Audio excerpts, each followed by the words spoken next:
Hi, Jason back with Women's Super League and Aussie View.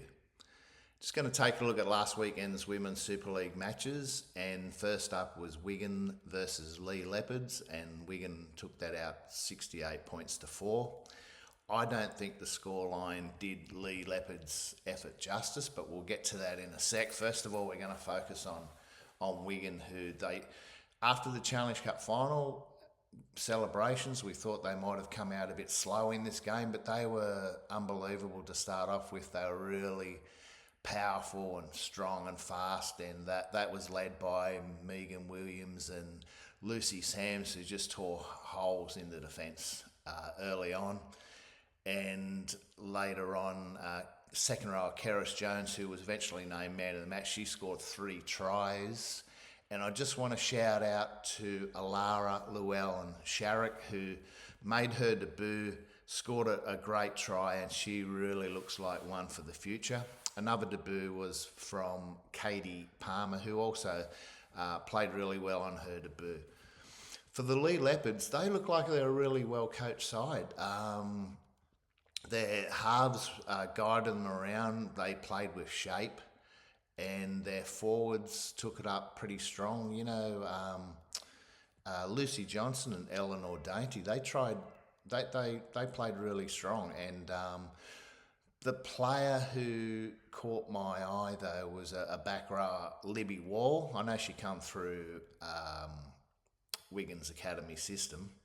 So she looked like a player that you could build the team around for the next few years. And they've got some young outside backs, so I think the future's pretty good for Leigh Leopards, so hopefully they can kick on from here. Leeds Rhinos 30 beat the York Valkyrie 10, and Leeds were pretty impressive. At times they looked like world beaters. Individually they were very good. Just probably had a few too many lapses over the whole 80 minutes. But, Lacey Owen, she showed some good athleticism and footwork. Lucy Murray, as always, really strong. I think Ruby Enright at the back, if she stays fit, she could be anything. She could represent, she could go right to the top. But the player who was really pleasing to see run the ball was Ruby Walker. She's just a young halfback finding her way, but it was great to see her take the ball to the line and put the defence under pressure. She was very impressive. For the York Valkyrie, they tried hard.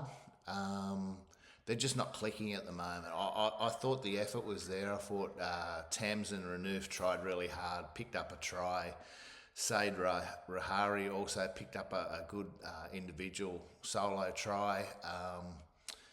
And Monique Donovan tried her heart out, and Petra Woods also did some nice things, but just overall they're just lacking a little bit of quality at the moment. And I know they've got some good players to come back in Savannah Andrade, Tara Jane Stanley, Rhiannon Marshall, Carrie Roberts. So they're going to get stronger, but they just weren't quite there. So Featherstone Rovers 16 beat Barrow 10. Unfortunately, we don't have any footage to show of that game, but it's good to see a good close game, and good on Fev for coming out on top of that.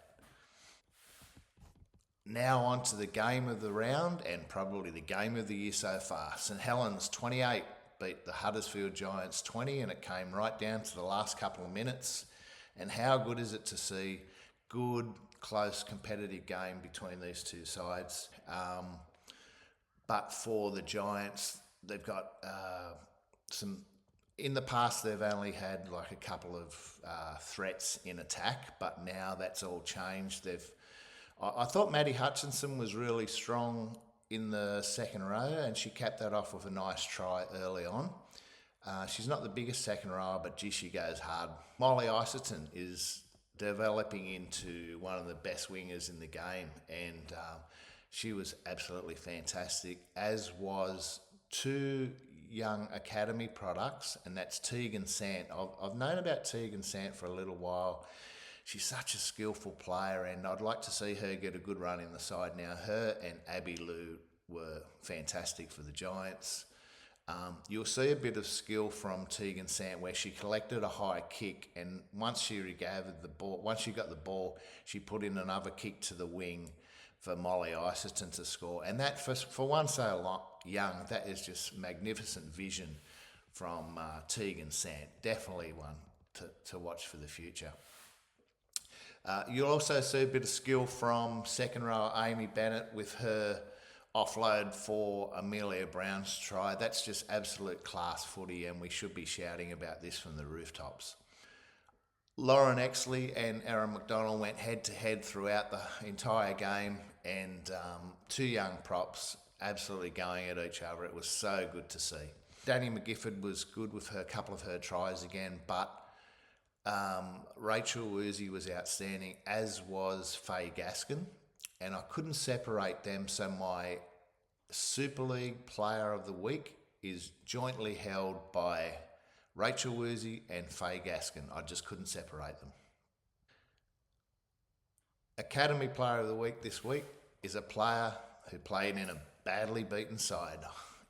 Leeds Rhinos won 22-0 against York Valkyrie Academy, but my Academy Player of the Week is Amelie Lenham, centre from the York Valkyrie. She was really rugged in defence, but because they were dominated overall, she was continually doing some big carries off her own line, and she did that throughout the whole game. At times, it took 3 or 4 players to stop her. She was just really powerful and good leg drive, and she's definitely one to watch. Amelie Lenham, centre for the York Valkyrie. She is my Academy Player of the Week. In my last video, I had a question from Steve, and that was, who would my England team be for the upcoming test against France? So I'm going to do another video of that on its own in the next day or two, so keep an eye out for that one.